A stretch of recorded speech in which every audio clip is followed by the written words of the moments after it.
عزیز طلبا، السلام علیکم۔ امید کرتی ہوں کہ آپ اللہ تعالیٰ کے فضل و کرم سے خیر و عافیت سے ہوں گے اور روزانہ اپنے مقرر کردہ اوقات میں اردو سے متعلقہ اپنا مطالعہ جاری رکھے ہوئے ہوں گے۔ عزیز طلبا، آج ہم آپ کی جماعت 12ویں میں ہماری آنے والی دوسری غزل اردو کے مضمون میں دوسری غزل پڑھنے جا رہے ہیں، جس کے شاعر ہیں فیض احمد فیض۔ شاعر کا تعارف آپ کی اردو درسی کتاب کے صفحہ نمبر 225 پر موجود ہے اور یہ ہمارے نصاب میں آنے والی دوسری غزل ہے۔ فیض احمد فیض کا یہاں پر ہم حوالہ دیکھ لیتے ہیں۔ ولادت ہے ان کی 1910 اور وفات ہے ان کی 1984۔ فیض احمد فیض سیالکوٹ میں پیدا ہوئے۔ ابتدائی تعلیم وہیں سے حاصل کی۔ بی اے کرنے کے بعد عربی میں بی اے آنرز کیا اور پھر انگریزی اور عربی میں ایم اے کیا۔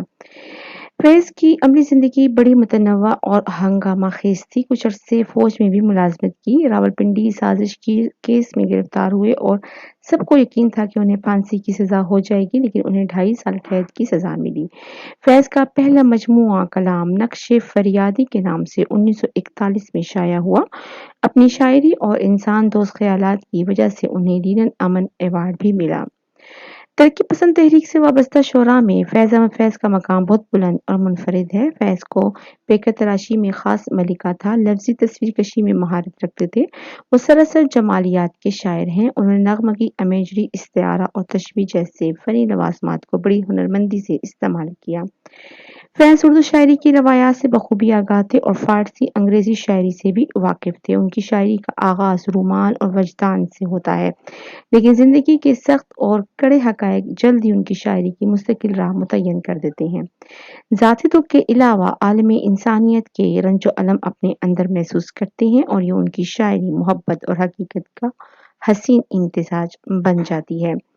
مجموعہ ہے کلام میں نقش فریادی، دست صبا، زندان نامہ، دست تہسنگ، سروادگی سینہ، شام شہر یاراں، میرے دل میرے مسافر اور غبار ایام شامل ہیں۔ عزیز طلبا، فیض احمد فیض کی زندگی عجیب نشیب و فراز کا مجموعہ ہے۔ انہوں نے اپنی زندگی میں قید و بند کی صعوبتوں کو بھی برداشت کیا اور جلاوطنی کے بھی کچھ سال کاٹے ہیں۔ یہاں ہم نے دیکھا کہ راولپنڈی سازش کیس میں وہ گرفتار ہوئے، یعنی کہ چند فوجی حکمرانوں کے درمیان جو ایک میٹنگ ہوئی جس کو راولپنڈی سازش کیس سے یاد کیا جاتا ہے، جس میں فیض احمد فیض بھی شامل رہے، مگر وہ ایک جمہوریت پسند انسان تھے۔ وہ ملک میں جمہوریت چاہتے تھے اور اس طرح وہ گرفتار ہوئے اور اپنے ملک سے محبت کی پاداش میں انہیں جلاوطنی بھی کاٹنی پڑی۔ وہ فوج کے تسلط سے ان کو وہ اس خیال کے خلاف تھے کہ فوج کا تسلط ملک میں قائم ہو۔ وہ جمہوریت کے حامی تھے اور متعدد ان کے جو مجموعے ہیں، شاعری جو ہے وہ ان کے قید و بند کے دوران ہی ان کی تخلیق ہے۔ تو چلیے چل کر ان کی غزل کو پڑھ لیتے ہیں اور ساتھ ہی ساتھ ان کی زندگی کے حالات کا بھی اسی اشعار سے ہم ان کی زندگی کے حالات کو بھی دیکھ لیتے ہیں۔ غزل کا مطلع ہے فیض احمد فیض کا: کب یاد میں تیرا ساتھ نہیں، کب ہاتھ میں تیرا ہاتھ نہیں، صد شکر کہ اپنی راتوں میں اب ہجر کی کوئی رات نہیں۔ ہجر یہاں جدائی کی رات ہے، صد شکر 100 مرتبہ شکر ادا کرنا۔ شاعر کہتے ہیں کہ عشق میں اتنا آگے جا چکا ہوں، یہ عشق ایسا ہے کہ مجھے ہر وقت اپنے محبوب کی قربت اور محبوب کا احساس دلاتا ہے۔ میرے دل و دماغ پر محبوب اس قدر سوار ہے، اس کی یادیں میرے ساتھ ایسے لپٹی ہوئی ہیں کہ مجھے محسوس ہوتا ہے کہ میرا محبوب میرے ساتھ موجود ہے، اس کا مجھے قرب حاصل ہے۔ اور کہتے ہیں کہ خدا کا بہت شکر ہے، 100 مرتبہ شکر ہے کہ اب جدائی کی راتیں نہیں لگتی۔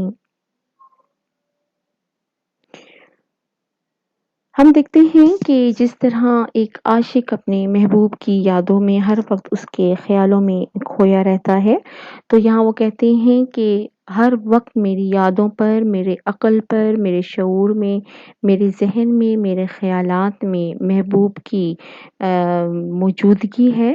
اب میں شکر کرتا ہوں کہ اب جو تنہائی کی راتیں ہیں، اب کوئی بھی رات مجھے تنہائی کی رات محسوس نہیں ہوتی۔ مجھے لگتا ہے کہ میرا محبوب میرے پاس ہی موجود ہے۔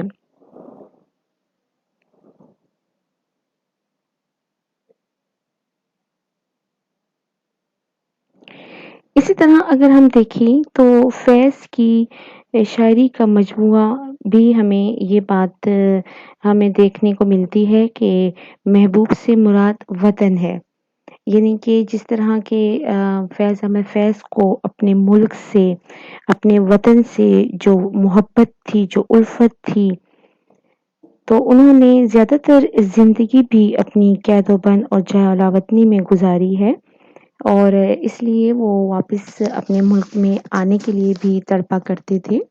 تو یہاں دیکھیں تو ہم دیکھتے ہیں کہ محبوب ہو سکتا ہے کہ محبوب سے مراد ان کا اپنا وطن ہو، وہ اپنے وطن کی یادوں میں اس قدر مگن ہے کہ انہیں لگتا ہے کہ اب جو وطن کی جو یاد ہے وہ ہر وقت ان کے دل و دماغ پر سوار ہے۔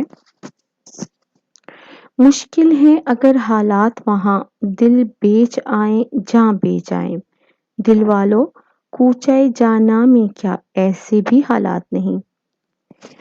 یہاں دیکھیں ہم عشق مجازی کے طور پر، تو عشق مجازی ہو یا عشق حقیقی ہو، ہر حال میں انسان جو ہے وہ قربانیاں دیتا ہے، اور فیض احمد فیض بھی یہاں یہ کہہ رہی ہیں کہ عشق کرنا جو ہے وہ آسان کام نہیں ہے۔ شاعر کہتے ہیں کہ محبوب کی گلی میں کیا اس بات کی بھی گنجائش نہیں کہ اپنا دل اور اپنی جان قربان کر دیں، کیونکہ محبت اور عشق تو قربانی مانگتا ہے، تو کیا اتنی بھی گنجائش نہیں کہ ہم جا کر اپنی جو ہے وہ جان اس پہ کی محبت میں، اس کی الفت میں قربان کر دیں۔ اور قربانی دینے کے لیے یقیناً ہر وقت اور ہر جگہ گنجائش موجود ہوتی ہے، اس لیے شاعر بھی کہتا ہے کہ اے عاشقو، محبوب کی گلی میں اپنا سب کچھ جو ہے وہ قربان کر دو، اور محبوب کی خاطر جو ہے وہ اپنی زندگی جو ہے لٹا دو اور ہمیشہ کی زندگی پالو۔ پھر یہاں پر ہم دیکھتے ہیں تو مشکل ہے اگر حالات وہاں، دل بیچائیں جاں بیچائیں، دل والو کوچے جانا میں کیا ایسے بھی حالات نہیں۔ دل والو یعنی کہ اے وطن سے محبت کرنے والو، کوچے جانا میں کیا ایسے بھی حالات نہیں، یعنی کہ اپنے وطن میں کیا ایسے بھی حالات نہیں۔ یعنی کہ وطن کی طرف اشارہ ہے کہ ملک کے حالات جیسے بھی ہوں، ہمیں ظلم و ستم ہم پر جس طرح بھی ہو، ہم جو ہیں وہ ڈرنے والے نہیں ہیں، ہم اپنا دل، اپنی جان جو ہے وہ وطن پر قربان کریں گے۔ بے شک بہت مشکل حالات ہیں، بے شک وطن جو ہے ہمارا ہم سے دل بھی مانگ رہا ہے، جان بھی مانگ رہا ہے، ہر قسم کی قربانی مانگ رہا ہے، تو اے وطن سے محبت کرنے والوں، کیا ملک میں ایسے حالات نہیں کہ وہاں ہم اپنی جانیں ہی قربان کر دیں۔ اگلے شعر میں شاعر کہتا ہے، جس دھج سے کوئی مقتل میں گیا وہ شان سلامت رہتی ہے، یہ جان تو آنی جانی ہے، اس جان کی تو کوئی بات نہیں۔ جیسے کہ ہم فیض احمد فیض کی زندگی کو دیکھتے ہیں تو ان کی زندگی میں اس راولپنڈی سازش کیس کے سبب جو ان کو قید و بند کی صعوبتوں سے گزرنا پڑا، اور اس سازش کا ایک وہ حصہ سمجھے جانے لگے، حالانکہ وہ جو سازش تھی وہ بغیر کسی نتیجے پر پہنچے ہی قابو اس کو پا لیا گیا، اور اس کا کچھ ایسا جو ہے وہ اثر نکل کر سامنے نہیں آیا، لیکن ان کے ساتھ موجود دیگر افراد جو کہ فوجی افسران تھے ان کو بھی قید کر لیا گیا اس سازش کی پاداش میں۔ تو فیض احمد فیض جو تھے وہ اصل میں جمہوریت پسند تھے، وہ غیر جمہوری کسی بھی سازش کا حصہ نہیں بننا چاہتے تھے۔ تو یہاں پر وہ کہتے ہیں کہ جس دھج سے کوئی مقتل میں گیا وہ شان سلامت رہتی ہے، یہ جان تو آنی جانی ہے، اس جان کی تو کوئی بات نہیں۔ کہتے ہیں کہ اگر انسان جو ہے ہمیشگی کی زندگی حاصل کرنا چاہتا ہے، وہ ایک غیرت مند زندگی گزارنا چاہتا ہے، کیونکہ موت تو ایک نہ ایک دن تو ویسے بھی آنی ہے، لیکن موت جو ہے وہ شاندار ہونی چاہیے، یادگار ہونی چاہیے اور کسی عظیم مقصد کو حاصل کرنے کے لیے ہونی چاہیے۔ یعنی کہ جان نے تو ویسے بھی جانا ہے، جس دھج سے کوئی مقتل میں گیا وہ شان سلامت رہتی ہے، جس انداز سے کوئی پھانسی گھاٹ کی جانب جاتا ہے، جس انداز سے دھج کہتے ہیں انداز کو اور مقتل کہتے ہیں جہاں پر پھانسی دی جاتی ہے، تو اس شان سے، اس رعب سے، اس دبدبے سے، اس غیرت سے جو انسان مقتل کی جانب جاتا ہے وہ شان ہی دیکھنے والی ہوتی ہے، وہ شان ہی سلامت رہتی ہے۔ اور زندگی کا کیا ہے، زندگی نے تو ختم ہو ہی جانا ہے کسی نہ کسی وقت، لیکن بات کیا ہے کہ انسان جب جان دے تو کسی عظیم مقصد کے لیے دے، جب انسان خود کو قربان کرے تو اس کے پیچھے اس کا عظیم ایک نصب العین ہو کہ ہمیشہ کی وہ حیات جاویداں جسے کہتے ہیں کہ وہ ایک ہمیشگی کی زندگی پالے۔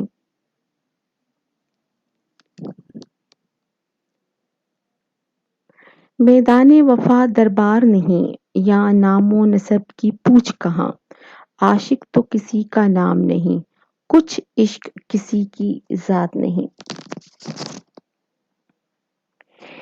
یہاں پر بھی ہم دیکھتے ہیں تو میدان وفا سے مراد وطن کی خاطر جان قربان کرنے کی جگہ ہے۔ عام طور پر یوں کہا ہوتا ہے کہ بادشاہ کے دربار یا کسی کے حکمران تک رسائی حاصل کرنے کے لیے اس سے پوچھ گچھ کی جاتی ہے، اس کا نام نسب پوچھا جاتا ہے، اس کے بعد ہی اس کو ملاقات کا شرف حاصل ہوتا ہے۔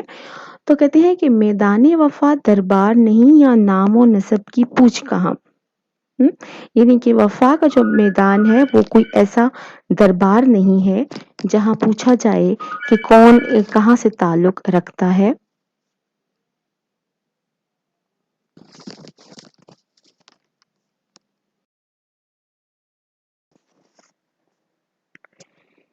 عزیز طلبہ، غزل کے ساتھ ساتھ اس کے بعد ہم اس کے مشقی کام پر بھی نظر ڈال لیتے ہیں۔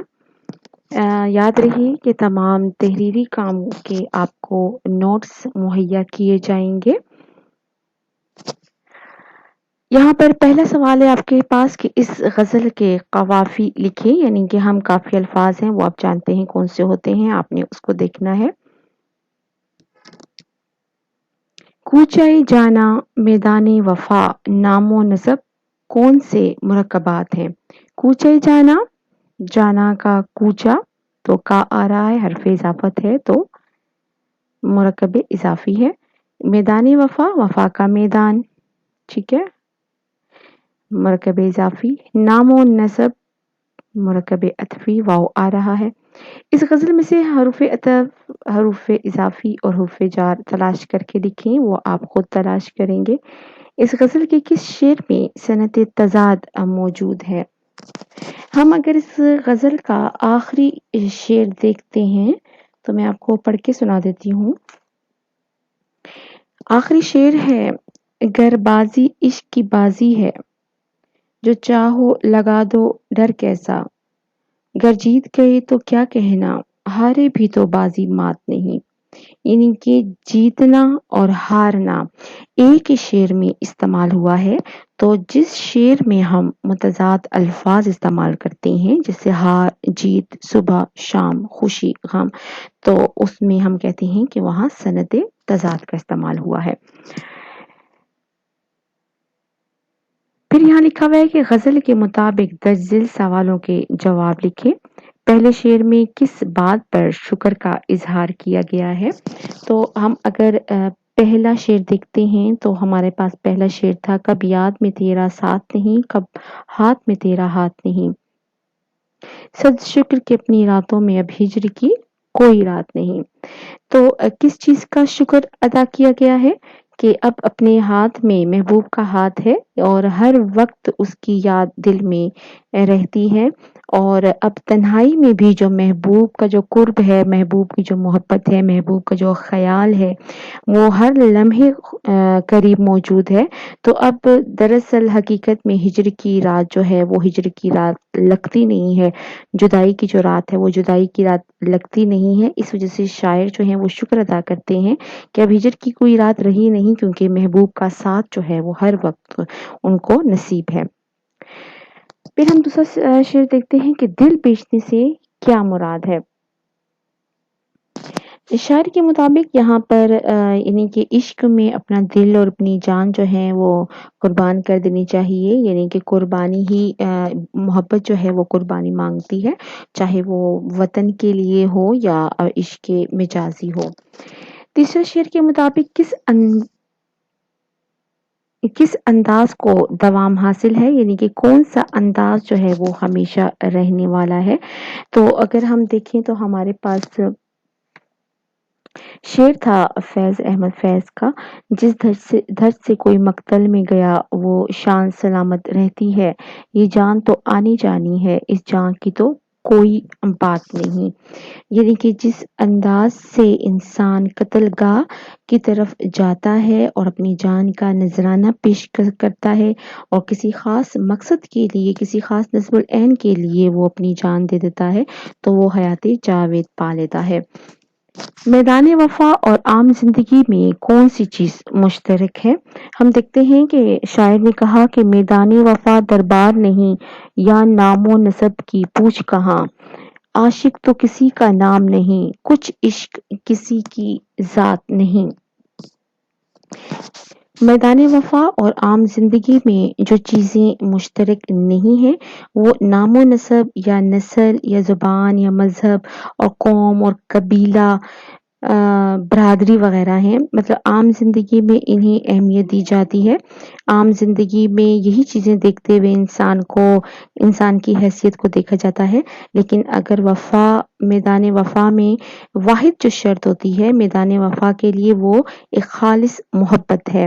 اس میں نہیں دیکھا جاتا کہ محبت کرنے والا کس خاندان سے تعلق رکھتا ہے، کس نسل سے ہے اور کس زبان سے ہے۔ عشق میں جیت اور ہار کو ایک جیسا مقام کیوں دیا جاتا ہے؟